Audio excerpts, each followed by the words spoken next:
So I don't know if you guys have noticed a pattern with Justin Trudeau and all of his family members or people that are closest to him. They're all a bunch of degenerate yes people, people that can't say no to him. And I have a feeling that's because there are some serious repercussions in the background if they do. So for example, Kyle, his brother, at the Tucker Carlson interview, which was absolutely horrendous. I mean, the guy was trying to say that Justin Trudeau is innocent and doesn't know any better. Sophie Trudeau can't say anything negative and says, oh, Justin and I still love each other. Everything's great. It's like, yeah, that's why people get divorced, Sophie. But I'm actually happy for her because finally, after 4 years of being divorced, she gets to be with another man, a real man who isn't a delusional, degenerate narcissist and can probably finish sentences. So I can only imagine how much her life has improved. His kids hate him. And the only person left on this earth who probably can even tolerate him is his mom. Because if you do look at his entire life, I mean, Pierre is probably not his dad, and he's trying to live up to the standard of Pierre and the legacy that he left, which isn't much of a legacy at all, but I'm pretty sure that Justin's delusional about that too.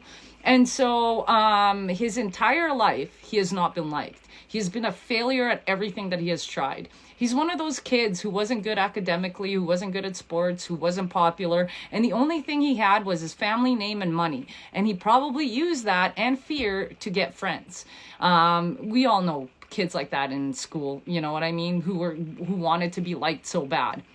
And so now he even failed at the position that he was given on a silver platter. He failed. He failed his entire career. In 8 years, he has done nothing but more damage. He has maybe 10% of the country that still supports him, but barely. His kids hate him. His wife left him.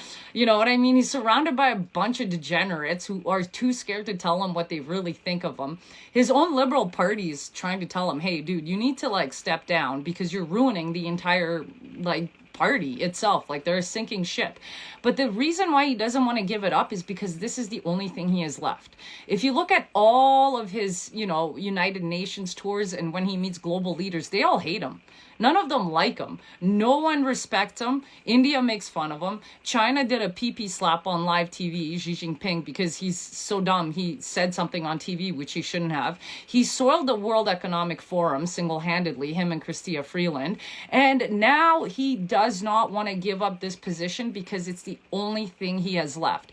And like a broken child with a low IQ, instead of self-reflecting, he goes out there and tries to create more hate because that is what is inside of him and it reflects outside. And so when Tucker Carlson and all of us make fun of him, that's because he's a joke.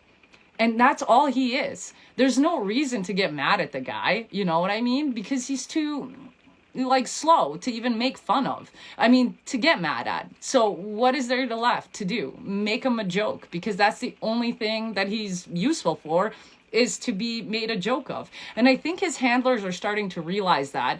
And I think they actually might turn on him and throw him under the bus. Because they realize how stupid and egotistical he is. Chrystia Freeland, however, on the other hand, is starting to notice it because she's starting to shake. So her subconscious is coming out and being presented itself in a physical realm. Whereas Justin Trudeau is so slow that he will never get it. And so he will forever, as a human being, just be a failure like he has been his entire life.